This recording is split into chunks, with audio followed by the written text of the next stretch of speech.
right, guys, we're back. We're here to do Married at First Sight, season 17, episode 10.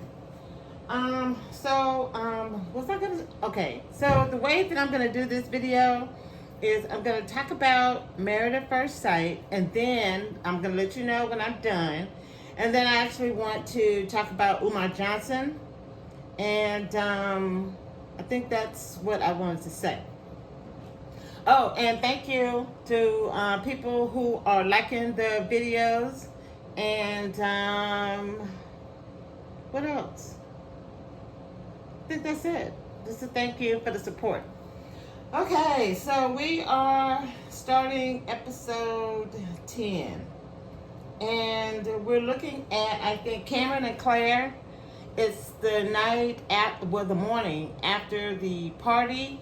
And he's reiterating to her that he didn't understand, that he didn't communicate himself clearly about his dad. Because in his mind, it's just a thing, a normal thing. It's nothing for him that extraordinary to bring up.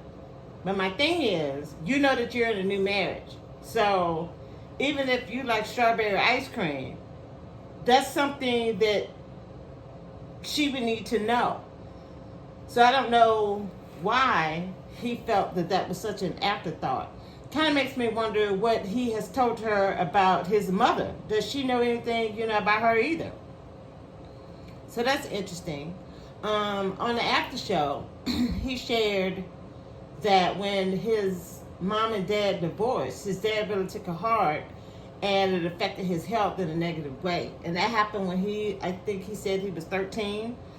So he's been dealing with his father's decline in health since about that age. And it's just a second nature, to him. But he still needs to be aware that that kind of stuff, when he's not disclosing it, is having an effect, on his relationship. Let me see. Claire said that she understood. And the other thing that he was saying on the after show is that she says one thing in the, after the camera is gone than she does before. So when they started the scene, she was saying that she was hot. And she asked him if she could open up a window. And he was like, well, the thermostat's right over there. And I never heard you say anything. So that kind of put me in the memory of him saying that, on the after show. Is she doing this, for the camera? Or is this something, that I might have missed? So I don't know.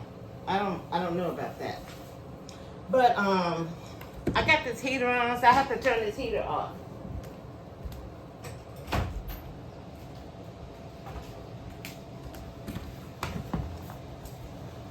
Okay, so where are we now? So it goes to Emily and Brennan, and they're talking about her friends again, and she's saying to him that she's going to give him support, that she's sorry again that they did that to him. And he told her that he's going to just treat it like friends who are really concerned about their friend, and he's not intending to hold anything against them. And he's just gonna, take it on the chin, and then hopefully when they meet up, then they can have another opportunity to start over again. He was a little frustrated because they came at him hot when he just thought that it was going to be a light evening for them just to get together and have fun. So then Cameron and Claire are having like the artist bornness dinner, and they're sitting there listening to each other chew. I mean, you could put on some music, guys. You could light a candle. You could, have some ambiance. I mean, it's like, where's the try? Later on they tell Dr. Pia that they tried everything. But that one scene right there just shows me there's some more try. And I agree, with Pia. I'm like, well, what have you done? And so, just really sad. So he's trying to be him, and he's talking about mastication, and that's chewing. And the medical term for chewing is mastication. So he said that he was making a little dig at himself, saying, well, he uses big words because he wants people to know how smart he is. And that kind of puts me back to what they were saying when he was talking to her sisters at the wedding, and he was congratulating himself because their mom really loved him, and he was saying how smart he was in school, and her sisters was looking at him like, okay, dude, can you brag on yourself, anymore? And so he picked up on that they felt like, he was pumping himself up. And so Claire did the same thing. She was looking at him like, yeah, dude, I'm not doing this with you, But my thing is, maybe he's using that as a way to present himself. And it was really easy for her just to say, you know what, you are really smart. And that's one of the things that I appreciate about you. Instead of just going immediately, to the negative. So these are different communication things that as a therapist, I'm really surprised that Claire is not using. She would actually, if she and Cameron came to her for therapy, these are the kind of things that she would actually be suggesting to herself to help her marriage. So why can't she do that to herself now? It's kind of confusing. But he says that for him, it makes him uncomfortable because he knows that now she's annoyed with him. So he doesn't know how to turn that back around once he's made that misstep. So it's just a really, I don't know. I think they're making it more difficult, than it actually needs to be. It's a lot of overthinking, that happens. And it's really getting in the way of them trying to be able to have a solid relationship. I'm looking for my paper. Okay. Because I really started writing things down when they started at the dinner. Okay, so the next scene is Brennan and Emily. She said that they had a really good day. And so they're rounding it out, and she's taking him to her Pilates class. And it was really cool. I mean, by the time they finished, he was breathing hard, and I think it actually kind of gave him an opportunity to see, that Emily really does have some discipline. Because I think she's been getting a hard look from him because she likes to go out, she likes to have fun, she likes to drink, she likes to relax. And so this is something that he sees that she's able to really focus on, and she's serious about it, and she's good at it. And, it's nothing that you could just walk in, and do and then be like, oh, did that. It was something, that took, concentration and energy and focus and drive. So I thought that was cool. She seemed really happy that I think that she felt like it was a good day, between them. So where are we? Okay, so then the couples are getting together. They're having a potluck, and everybody's looking to see, what they brought.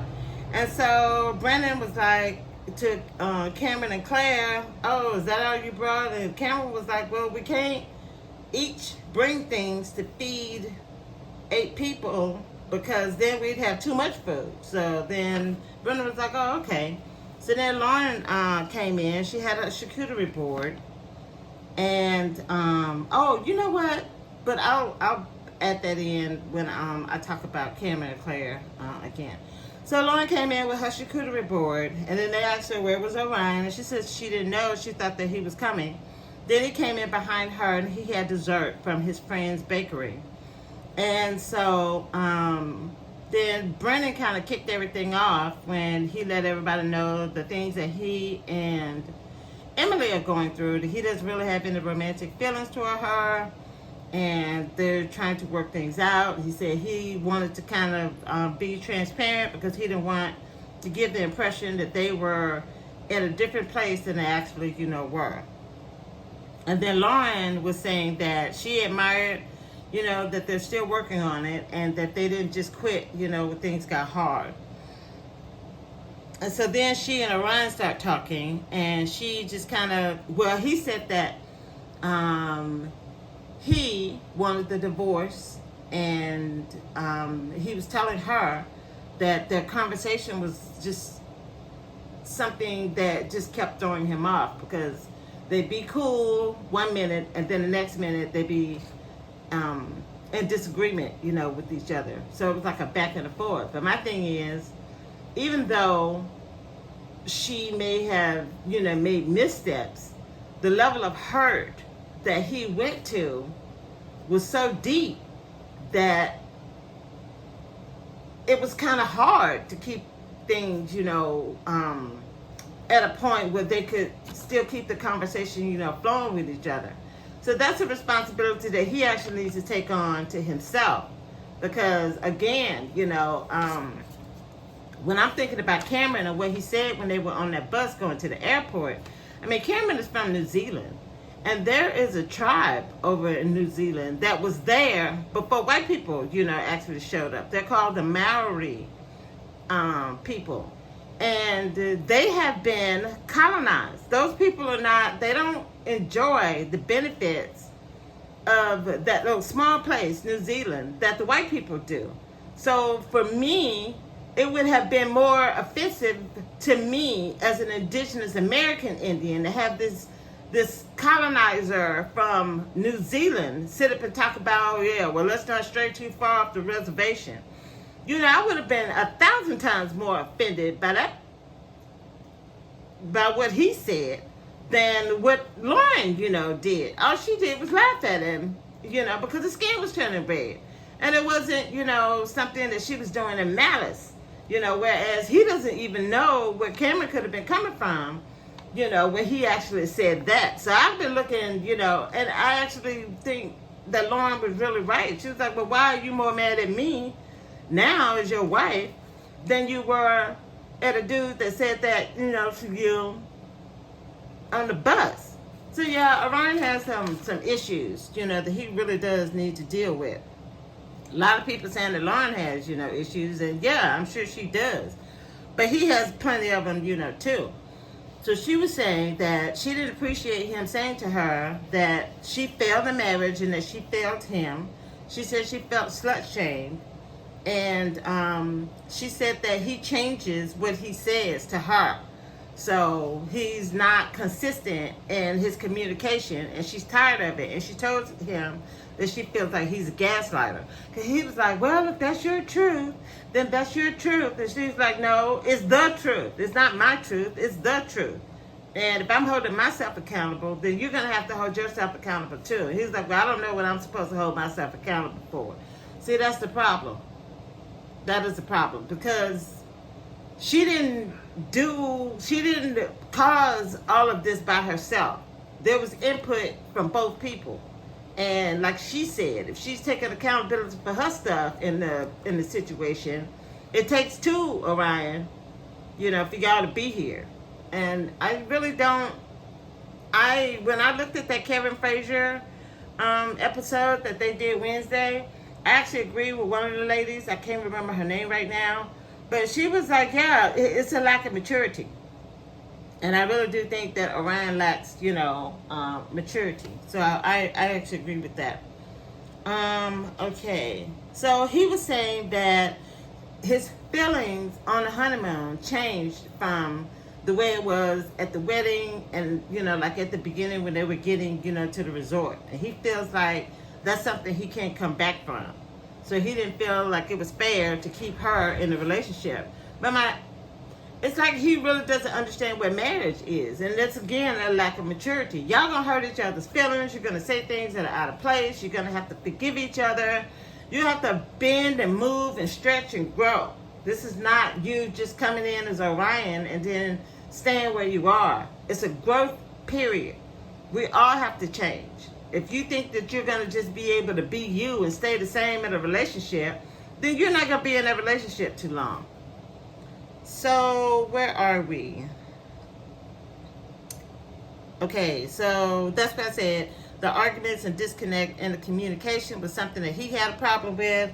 And she said that she doesn't, oh, because Brennan asked her, did she feel like that Orion gave it a chance? And she said no, she didn't feel like he gave their marriage an adequate opportunity. So I encourage you guys to go and look at those videos and really get the rest of that information. So who is it? So Cameron and Claire he kind of started the conversation about them, and he was saying how much he admired Claire, that she's one of the best people that he's ever been in a relationship with. And he said that they do have a connection, but it's not strong enough, like romantically or sexually. And that is a problem for them, that they don't agree with how they're going to raise their children as far as religion, is concerned. And the thing that I forgot to mention earlier is that I have down here actions and words, and that they mismatch. So, like, when he was saying on the after show that, and we'll talk about this, when it's coming up, but he was saying that maybe he should go to the bedroom, and she was like, yeah, that's a good idea. But then on the after show, he was saying that really she had told him that she wanted him to leave the apartment. And he was trying to take that scene as an opportunity for her just to verbalize herself. So, do you want me to stay or do you want me to go? She was like, well, you don't really want to stay, do you? And he was like, it's not about what I want to do. I'm asking you, what do you want? And she was like, well, I miss you.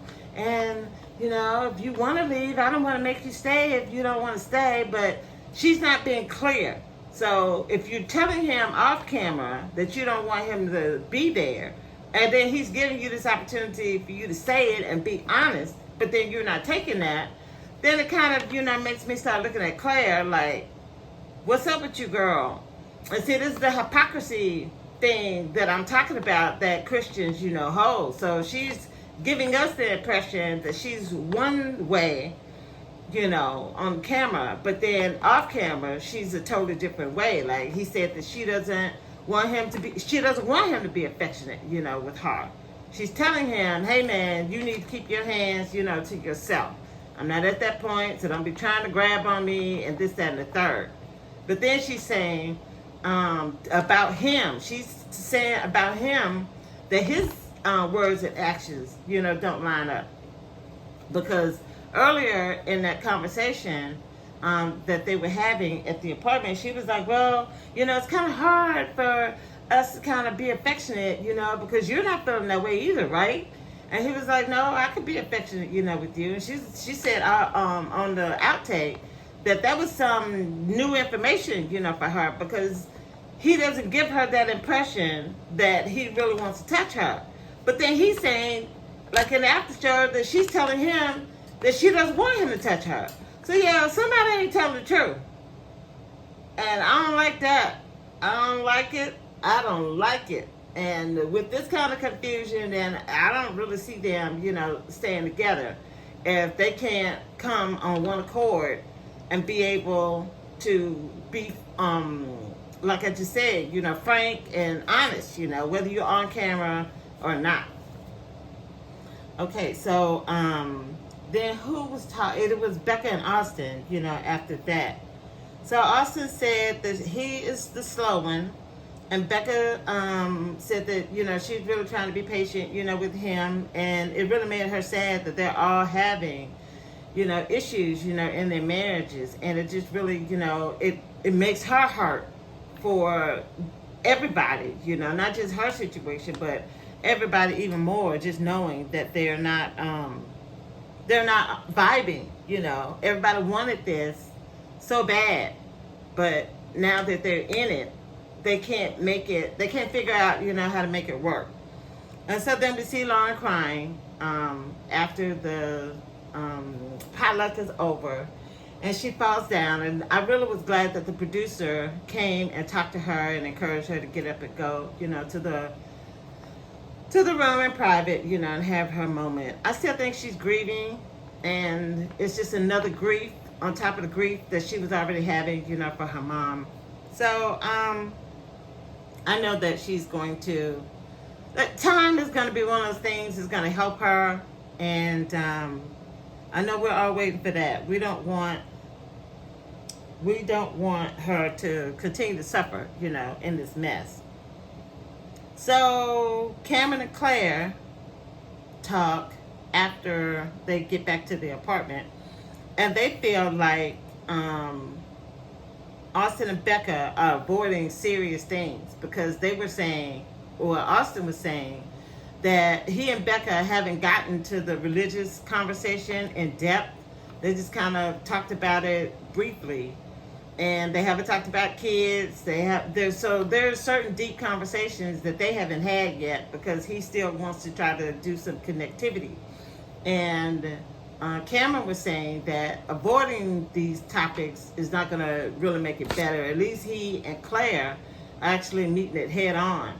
And she actually agreed that some avoidance, was happening. And then they were talking about Brennan and Emily, and they were saying that something's missing and what they're not saying, and that they don't feel like that they feel like somebody is not really being honest in the communication, either one, or both of them. So then that's when Cameron was trying to figure out, okay, so where does that leave us, And so he was suggesting that maybe, they had come to an impasse and that they were not going to be able to actually overcome that, because he was looking at Orion and he's saying that even though Orion is being selfish, to a certain extent, he can understand that, because at this point, he kind of wants to protect himself. He doesn't want to continue to invest his feelings into a relationship if she's not going to be on that process, with him. He doesn't want to be left holding the bag, and then she pats him on the back and is like, okay, see you later. Leave her ring on the table and then pack her stuff up, she's out. While he's sitting there like, what happened? Why did she feel about me, the way that I feel about her? He doesn't want to be stuck there. So then Becca and Emily are talking, and Emily's saying that when they first got together, that he was feeling it, she was feeling it, but then sometime during the honeymoon it started to switch, and now he won't communicate with her about what's going on. She knows that there's something going on as far as his lack of attraction to her, and she doesn't understand what that is. And so Becca was like, you do understand that you're attractive, right? And that's when she starts crying, and she's saying that, it's been very challenging, for her. But one of the things that she has done is she's learned a lot. She's learning a lot about herself that she didn't know, was there. And so that's something. And she wasn't expecting to have this level of turn this quickly, in the relationship. And he just kind of shut off, and the whole, I'm not physically attracted to her, she needs to hear why he's not, physically attracted to her, and not leave her in limbo and have her doubting herself and looking at herself like, in a negative, way. And so Becca was like, it's challenging, for her and Austin, but overall she feels like they could be, in a worse place. So she's glad that if this is where they are, then she feels like this is a place that they can actually move up from to a better spot.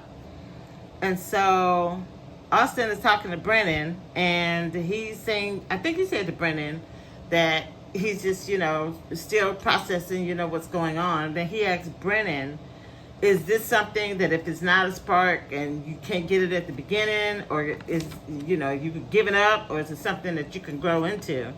And he said that, well, he wasn't expecting to be in this spot. He said out of the problems that he thought that he would run into, this wasn't one of them. But now that he's here, he's going to try to trust the process. And he came up with that whole divorce is not an option thing.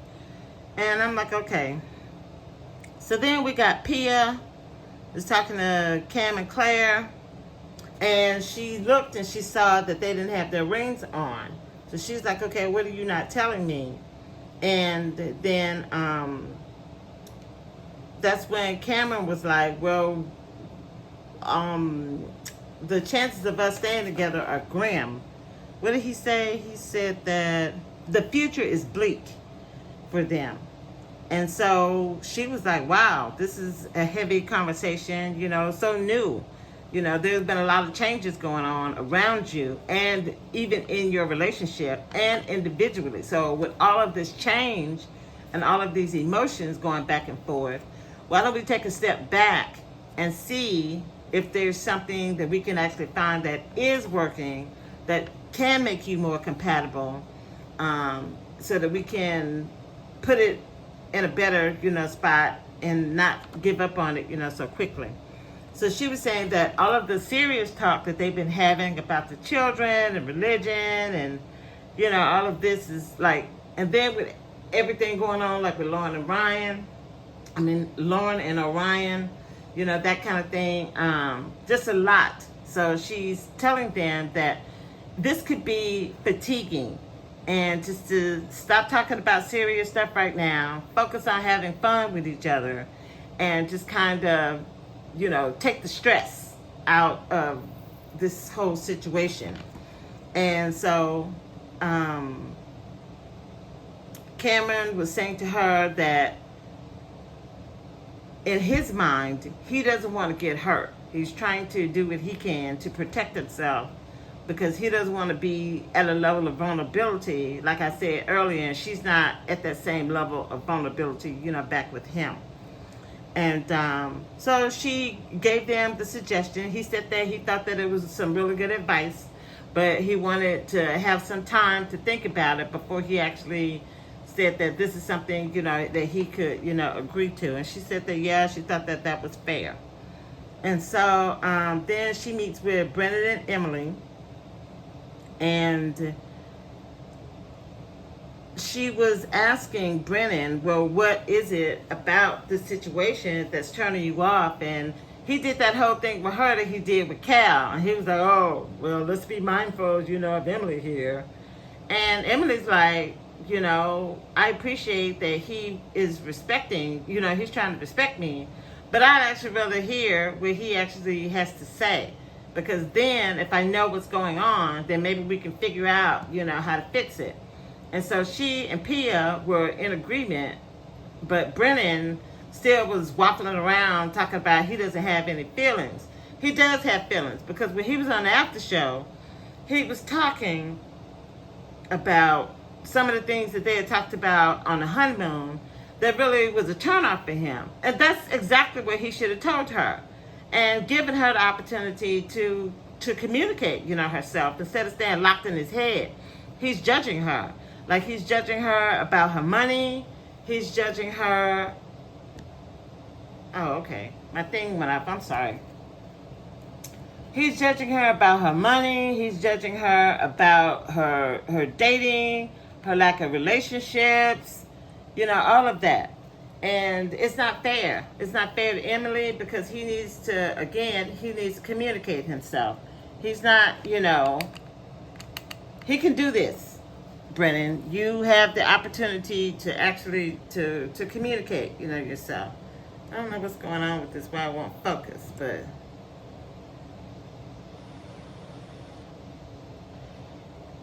okay. So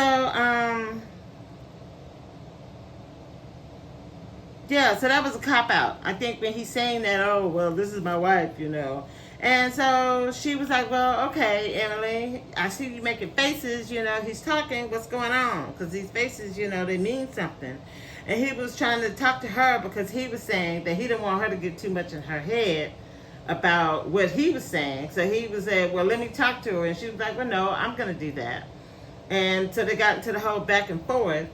And she was saying to them, well, I can't give you things to tell you how to move forward if I don't know what has been going on. So I need that information in order for me to be able to help you. And he was saying that, I don't have any feelings for her. So if I don't have any feelings, I just don't have any feelings. So she said, well, I think that you need to go get some therapy so that you can communicate and identify these feelings that you actually do have, but you can't put a name to. And she was asking, well, how do you feel about therapy? And Emily was like, she didn't care. She hasn't had a negative experience with therapy. So she is cool, with it. But he said that he thinks that it's okay for other people, but he doesn't want it, for himself. So he was resistant, to it. And I'll just go ahead and skip to them. So when they got back to the apartment, they were talking about it. And he was saying that he can identify, with his feelings, but for some reason he can't communicate his feelings about her. And that's what she was saying to him, is that she agrees that therapy, might be helpful. And then he, for some reason, got frustrated.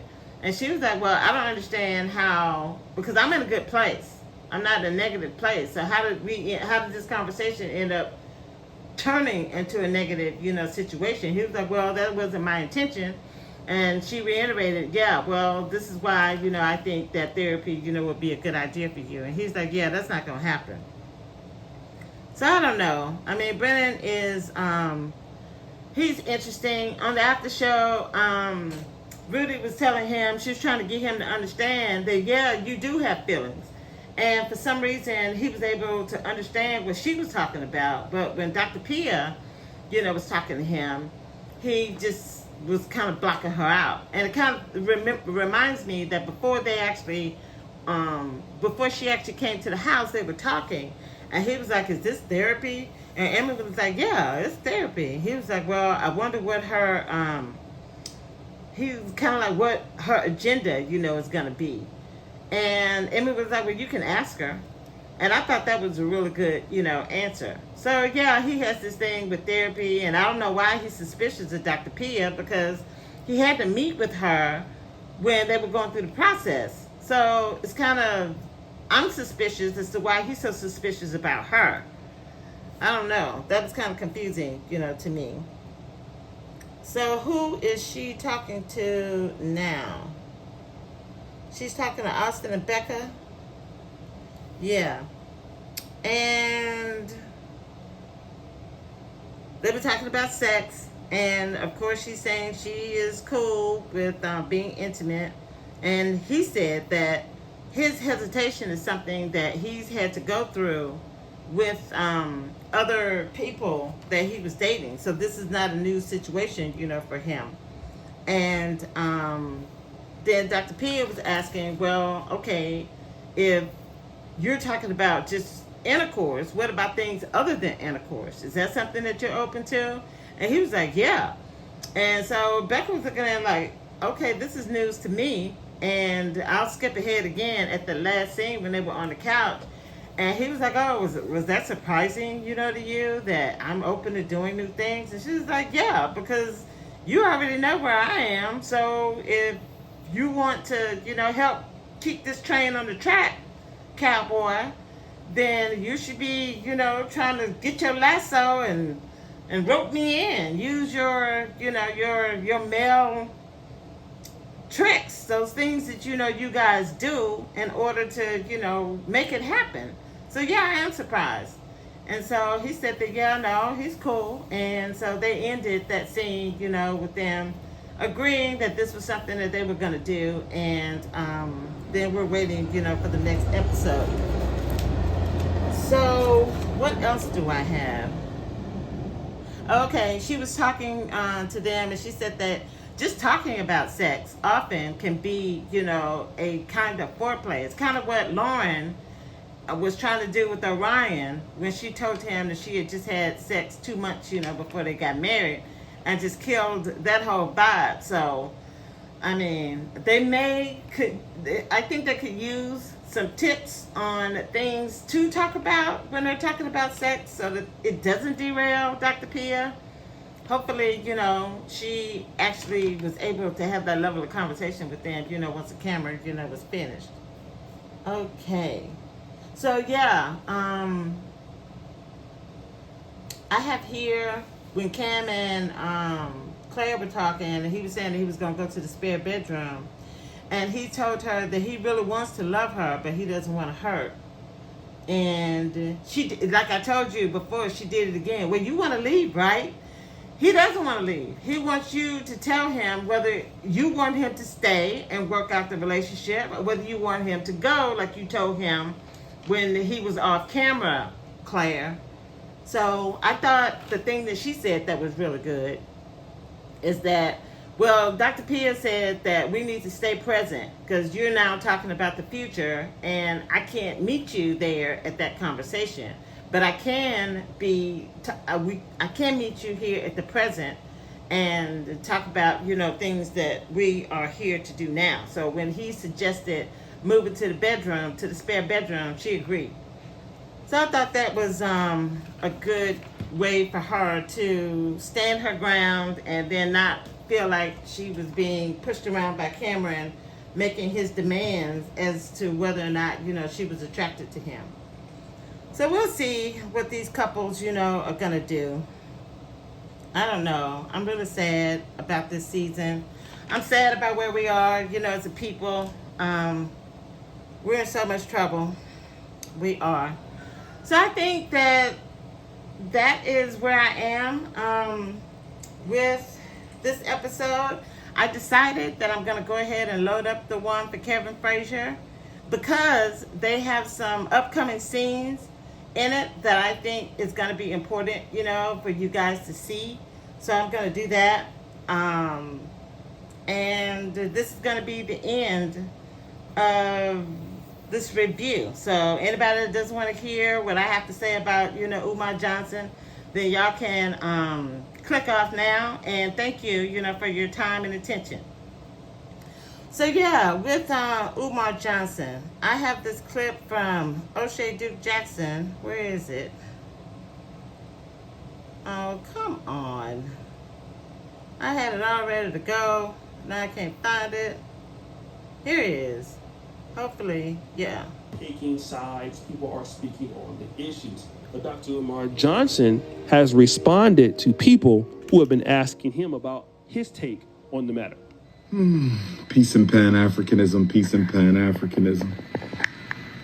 First of all y'all who got a problem with me because I said I'm focused on black people's problems, well, guess what? You could stay mad. I'm focused on black people's problems. Last time I checked, I was the creator of Unapologetically African. Last time I checked, I'm the founder of Unapologetically Black. That's my concept. That's my movement that y'all done ran with, talking about you unapologetically African, but you afraid to say that you worried about your people's problems. Ain't nobody helping us. You got 27 million Africans in the Congo, displaced, environmental issues, hunger, poor health care. You got 1 million Ethiopians who've been murdered. You got Sudanese who have died. Ain't nobody said nothing about the Sudanese. Ain't nobody said nothing about the Ethiopians. Ain't nobody said nothing about the Congolese. But you want me to cry tears for the Arabs? Listen, I hope the Arabs in the West Bank in Gaza, I hope they get all they get. I hope they are protected. I hope nobody dies. I hope those babies' lives are safe. I hope the women are cared for. I hope that there's no bloodshed, no violence. But if you think I'm going to take time out of struggling for African people, if you think I'm going to stop my agenda to liberate my people, to go cry for people who don't cry for me, if you think I'm going to stop what I'm doing and pay attention to what's going on over there when y'all don't even pay attention to what's going on in Africa, y'all don't pay attention to what's going on in Ethiopia, y'all don't pay attention to what's going on in the Congo. The greatest humanitarian crisis in the world is in the Congo, not the West Bank. I said the greatest humanitarian crisis in the world is in the Congo, not the West Bank, not the Gaza Strip, not Israel, but in the Democratic Republic of the Congo. So don't tell me I got to cry for whites and browns. I'm crying for black people, and I don't care who don't like it. I don't care who don't like it. You got police killing black people in America every day. We got police killing black people in America every day. We got hunger. We got gentrification. We got miseducation. We got mass incarceration. And you want me to go crying for white and brown people? I'm not going to do it. I hope nobody dies. I wish them well. But my focus, my priority is on Africa and African people, those at home and those abroad. Now, those of us who are in the pro-Black or Pan-African community, many of us, and we mean no disrespect to anybody in the world who are suffering through human genocide or war, our heart goes out to you on either side, right? And that is me speaking from a person that has friends who are in the Jewish community. I ended up meeting one guy at medical school who was from Palestine, who's a great individual. And we have great humans on every side of the planet. However, I have noticed that when people in Black America are suffering, when those of us who are in the other parts of the Black world, let's say, for example, what's going on in the Congo right now, like he talked about, what's going on in Ethiopia and Eritrea. That war has been going on for many years, on and off. Or what's going on with Niger, what's going on with the conflict between Mali, Burkina Faso, those things with the French. I don't see people really speaking up on the behalf of the Black world. And that goes for all of us, and we need to talk about that because some of us may be FBA, ADOS, or Caribbean, or Nigerian. But when it comes to this, we need to all stay on code because the world don't care about the Black, period, as much as they should, all right? And when the world don't care about the Black, and we know the exploitation that happens in certain industries, we won't talk about who they are, but we can justify what we mean. Well, I'm looking at you, DJ Vlad, and what the respect towards the Black community is from these people who then are saying you need to worry about X, Y, and Z. Then we gotta look at ourselves. And the reality is that nobody is standing up for the team Black. We have in our Black cities where some of our youth are not even hit the reading scores. Baltimore, almost every student is failing mathematics. We have so many problems coming and going on in all parts of Black America, all parts of Black London, all parts of the Black world. And here we are focusing our attention on other things. That could be anything you want to talk about, whether you want to talk about sexuality, if you want to talk about, feminism or whatever. And the Blacks typically are focused on something else but themselves. And when we look at our neighborhood, we're not controlling our own businesses. We don't even have a lot of Blacks going to our HBCUs. Again, we're losing our best talent like Dion to University of Colorado because we have internal issues. And that's because we have not focused on us as a group. And if you don't focus on your people, nobody focuses on you. And the one thing I will say about Israel and Palestine is that both of these countries do an excellent job on taking care of their people. They look out for their group, okay? And if you come across their group, there is instant and swift punishment. Just ask Nick Cannon. Just ask anybody else, right? When you come against the Jewish community, you pay harshly for discriminating against them, all right? And the same thing with the Palestinians on either side. Anybody who's taking a side, know that you're going to get punished, all right? And the thing is, for those of us who are speaking up on behalf of this situation from the Black community, firstly, we probably don't know what is going on. We probably don't understand the geopolitics involved in this. And when you speak of things that you probably don't know, you're probably going to make a wrong decision. And you're going to end up offending somebody on either side. But what... So I'm going to stop that, right there. And this is my disappointment, with Black men.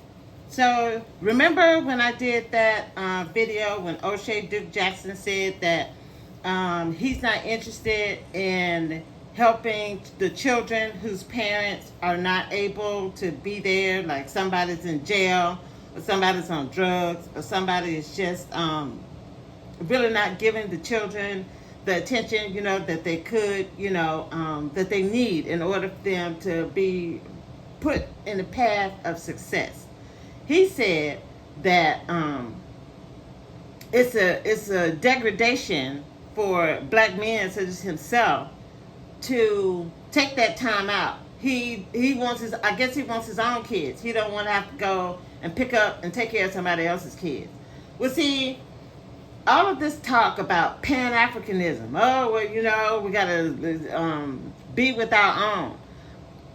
I don't see it. I'm in a building, and there's a lot of Black people in this, in my apartment building. I can't get them to come together. I've had 4 events in this building. And every time that I've invited black people in this building to come and celebrate and come and, I can't get them to come. And I'm trying to bring us together so that we can come together and strategize and talk about, issues in the community. Just how to make, things better for the kids, in this building. Can't get no unity. Can't get none, child. So that's like a microcosm of even some of the bigger things, that are going on. So he wants to talk about the Congo. He wants to talk about, the Sudan. He wants to talk about Eritrea because he called it something else, but it's called Eritrea. So I've actually done some study, on this. And the people over in Eritrea, they are Christians. And they have been stupid enough to sit up and put in a government that does not serve them because they are believing those Christian lies. And now their kids are leaving. They have created their own death spiral over there. Same thing with the Republic of the Congo, the Democratic Republic of the Congo. They're over there fighting with each other. And one of the things that I see that's happening with those people is they can get up and leave.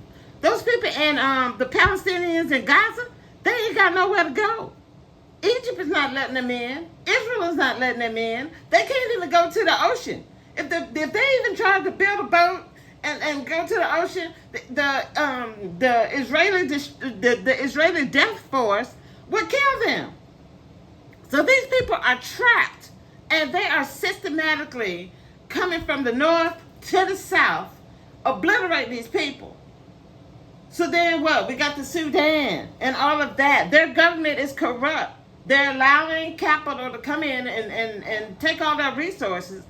It's giving anything, to the people. And then you got these, what is it? The coups. So you got the military, people that's coming in trying to take over the government, and the government is fighting with them, and then the people are caught, in between. But again, these people could actually get up and run somewhere. The people in Palestine can't go nowhere. These people are trapped. The other thing that is happening with Israel and the Palestinians is that this is white supremacy. So they want to use Hamas as the scapegoat and say, well, we have to do this because we got these terrorists, that we gave all this money to. We knew that we was going to come after them one day. But then now, well, they voted them in. So if they didn't really want, Hamas as their government, then they shouldn't have voted them in. That was what, back in the early 2000s? The people, the kids that they killing now had absolutely nothing to do with this. And Israel don't want to take responsibility for what they did to actually build Hamas up. They did this. And it's just a whole big mess. The other thing that people like Umar Johnson and O'Shea Duke Jackson aren't appreciative of, they're black people over there. There are black Palestinians that are over there. They immigrated centuries ago over to Palestine because they're Muslim and they wanted to go over there to the mosque. They got a big old mosque over there. What is it called? The Dome of the Rock. And it's a major mosque that's there that Saudi Arabia and Jordan are responsible, for. And so they were there and they have integrated themselves in the community. They married, Palestinian women, and now they have the mixed, families. So they're getting it from the Israelis who are bombing them. They're getting it from the Muslims who don't like, black people over there because, you have Arabs and what did he call them? He called them Arabs, Umar Johnson. You have Arabs that are that discriminate against black people. So they're getting it from them. And then now our own people don't even want to go over there and help them. But you want me to sit up and cry about what's happening over in the Congo. You want me to cry about what's happening in Sudan. You want me to cry about what's happening in Eritrea.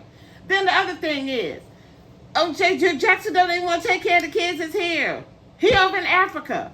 He could be over here mentoring, these kids, giving them, after school programs, in places that where they don't, where the city and the state don't provide after school, programs. He could become a big brother, and encourage other men, to become big brothers.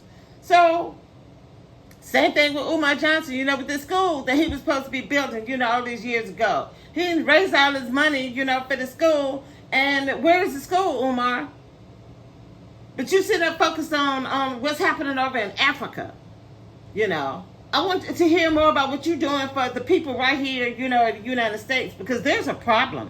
I mean, one of the things that kind of hit me, this week, is we've been colonized. And the difference between black Americans and what I'm seeing happening to the Palestinians, so especially over in the West Bank, because that is pure apartheid that's happening over there. I mean, we stopped and looked at the apartheid that was happening in South Africa, and South Africa is really paying attention to what's going on over in Gaza and in the West Bank right now. As a matter of fact, they are taking the lead on holding Israel's feet to the fire about this mess that they got going on over there. So I really appreciate the energy that South Africa is putting into this. It's something that needs to happen. If we actually paid attention to it, we could actually use this in order to get our reparations, because what they're doing over there is the same thing that happened to us over here as slaves. When we were enslaved for centuries, this has been happening to them for 75 years. The stuff that we've been going through is for centuries. So we can leverage this for ourselves and take this and say, parallel, look at what they're doing to these people over here. This is what white supremacy is all about. And we could do this. We could take this and use this to springboard ourselves into a better place. You can't just ignore what's happening and then think that you're going to have the ability to be able to turn this big ship around by yourself. It's going to take the community of us, like a South Africa, to be like, and hold white supremacists' feet to the fire. Because if we don't, then this is what's going to happen to us. People over in Israel don't understand. Like the Arab people who have been born over there, they want to eventually get them up out of there too. They want to get the Palestinians who have Israeli citizenship in Israel proper. They want them up out of there too. They really want this to be an ethno state. They don't want none of these people over there. So this is going to be really, really interesting. And there are actually black Americans that are over there, black Hebrews. They're going to get them kicked up out of there too.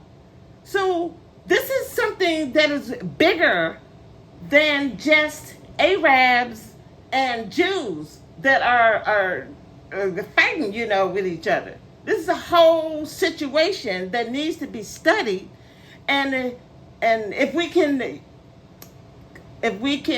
use it as a vehicle to get to where we want to go. Because the whole thing that happened with Nikki Haley this week, where she didn't want to admit that slavery was the reason for the Civil War. That is just craziness. We're still living at a time where white people don't want to admit that slavery is was the main cause of the Civil War. Lord have mercy, this cat. So we're still living in those times in America, and it's almost 2024. And if we don't mobilize, if we don't learn how to language ourselves, if we don't learn how to stick together and come together, the diaspora, just like Jews have been the ones that, call themselves, Jews, they're everywhere. Because when they left Europe and when they left Russia, all of them didn't go to Israel. They went here and there and thither and yon. So they're all over the place, as are we. And we're going to have to come back together as that body of people so that we can make that change happen in the world for all of us. People in Haiti, they are being punished for them kicking the French out. This is one of the reasons why Haiti is so poor, because they're being punished because they stood up for themselves and said that we want to be independent. We don't want to be colonized, by French people anymore. And so they had a massacre over there where they killed some French people and some of them got away. And then, like I said, now they're being punished, for it. And they are living in squalor over there, eating dirt. And There's just so many problems. There's so many problems, and we're going to have to, then if we don't come together, then none of us are going to make it. I am sure that I have other things that I'm going to say about this, later, but this has just really been on my mind, and I'm to the point where we can't depend on our men. Our men are so fractured in their minds that they are of no use to us right now. It's going to take women to be able to get this thing started. And trying to just focus on yourself. I was talking, because like I had an event Wednesday, and I was talking to two black women, and one of them was like, well, what can I do? All I can do is pray. I'm like, no, there are a whole bunch of things, that we could do. We just need to get together so we can figure out what those things are. I'm like, I talk about this kind of stuff on my YouTube channel. I give out information when I'm out on the street, if I'm on the bus, if I'm on the train. I'm having this event. I'm talking to you guys. I pray, So there are things, that we're able to do. And I said, well, maybe, whatever it is that you can come up with and do your lane, then there may be something. And she said, well, and she gave me the impression that if the Lord, actually told her something, that she'd be open, to doing that. So I did. I took that and I said, wow, I really am happy to hear that, because you just never know. He'll come up and he'll tell you, hey, I want you to get up and go and do this. And I'm like, you want me to do what, to who? And every time I've gotten up and done what he told me to do, it's worked out for me. So people can get mad when I'm up here talking about this kind of stuff. I'm going to do it. If he tells me that this is the message that he wants out, I'm going to put it out. It really pains me to see us so disjointed. I was going to tell you the analogy. So if you actually go back and you look at the West Bank, the maps before Israel started messing around, over there, the Palestinians in the West Bank used to have this swath of land where they all were connected with each other. And now if you go and look at the map, what Israel has done, they've got these settlements, and they set all these settlements in dotted places in that part of where Palestinians were once united, and now they've disconnected them. They fixed the houses and the little cities in between the Palestinians, so now they can't get to each other. And they set up roads and checkpoints and stuff where people they can't just go to and from freely, so that they can come together. And now the army is over there snatching people out of their houses, bulldozing their houses, taking people to jail. And there is no Hamas in the West Bank. So now why are you over there terrorizing these people? What are these people doing to you that makes you feel so unsafe? So they don't feel unsafe in the West Bank. They're terrorizing those people, just like they're terrorizing the people over in Gaza. I really don't have a good feeling about this. I've been doing a lot of studying about the Jews in Russia, and it's just not a good story. And what I see happening to the Jews in Russia, and what happened to them in Poland, and what happened to them in Germany, I don't know how they're going to be able to justify. They think that they're going to be able to have this land down there, and they're going to just be living high off the hog. They're going to have beachfront homes, and they're going to have this great life after we've all witnessed them do what they've done to this group of people that haven't done anything to them. They came and started terrorizing these people in 1948. And here we are heading into 2024, and they're not doing anything but ramping it up. So there's like this, if you look at a chart and you see the line, it just continues to go up and up and up and up, and to the level of destruction that they keep putting on these people that haven't done a damn thing to them. They don't like the Palestinians. They think there's something under the bottom of their foot. Anything that you saw happen to Jews in Europe and in Russia is exactly what they're doing to the Palestinians now. That takes a lot. That takes a lot for you to go from being the scut, the nastiest thing in the white supremacist mind, that now you're going to go and treat other people the same way that these people, treated you. Y'all didn't like it when people, were looking down on you and didn't make you feel welcome and kicked you out of the country. And now you feel like you've gotten to a point where you think that you have the ability to do that to somebody else. The other thing that I want to try to get you guys to focus on is that if Israel escalates this war and drags us into it, your sons and your daughters are going to be over there fighting for white supremacy.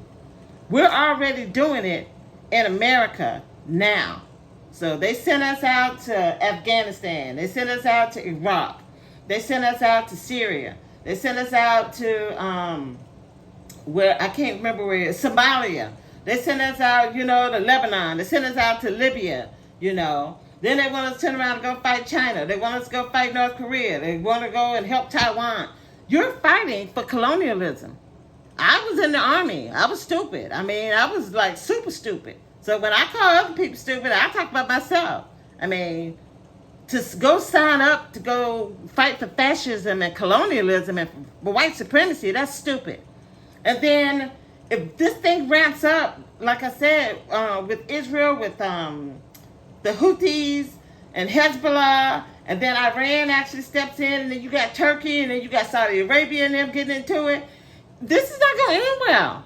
This is not going to end well. I don't want my people to be, now, if you're not going to get involved in something, if you're going to mind your own business, that would be it. Don't go and fight for that mess. Don't go and fight for the oppressors who are over there snatching Palestinians, shooting at them while they're out there trying to harvest their olives. They're out there trying to harvest their crops. They're out there trying to give water to their stock, and they get shot at. They won't even, the Jews that are with the Palestinians over in the West Bank have to go and help them dig wells and stuff so that they could be able to have water, for their families, and water for their sheep and stuff like that. Because the other ones are trying to keep them from being able to do that because they're trying to run them off the property. This is heinous.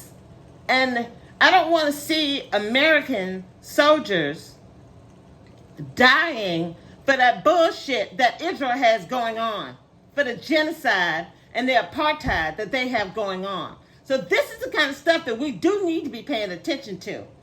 And I understand that when China met up with Biden here in San Francisco last month, that he told Biden that he is going to go after Taiwan. He just doesn't know when he's going to do it.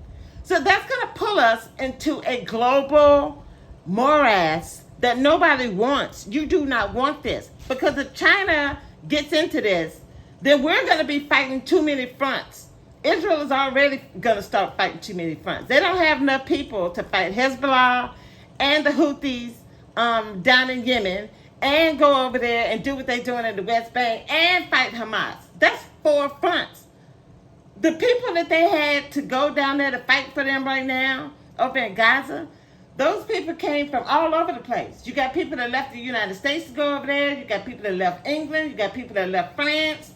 You got people that left all over the place to take flights to go over there as reservists to go fight for Israel because they don't have enough people. They're going to run through those people. And then who's going to be there to fight for them next? And that's where this whole mess with Biden and Netanyahu, I just don't trust it. I don't know why Israel is trusting the United States to think that we're going to be there for them in this mess. We're in a serious situation. I'm not going to stay on here long. I didn't intend to be on here, for an hour. But I hope that I'm saying something that actually starts to stimulate some real solid critical thinking out there, guys, because we are in a situationship. So, like I said, I'm going to load up that Kevin Hart, the one that they did Kevin Frazier special that they did. And, hopefully you guys are get to see, you know, what I'm talking about with the clips that they're showing, you know, with Lauren and Orion. I think they had one with Becca and Austin. I think they had one for everybody. So yeah, it's something to see. Yeah, Brendan and Emily, they actually had a really good scene, you know, with Brendan and Emily, you know. So hopefully that'll be something, you know, that people out there, you know, will appreciate. All right, I'm gonna get out of here. Take care, and I'll talk to you guys, you know, in the next video.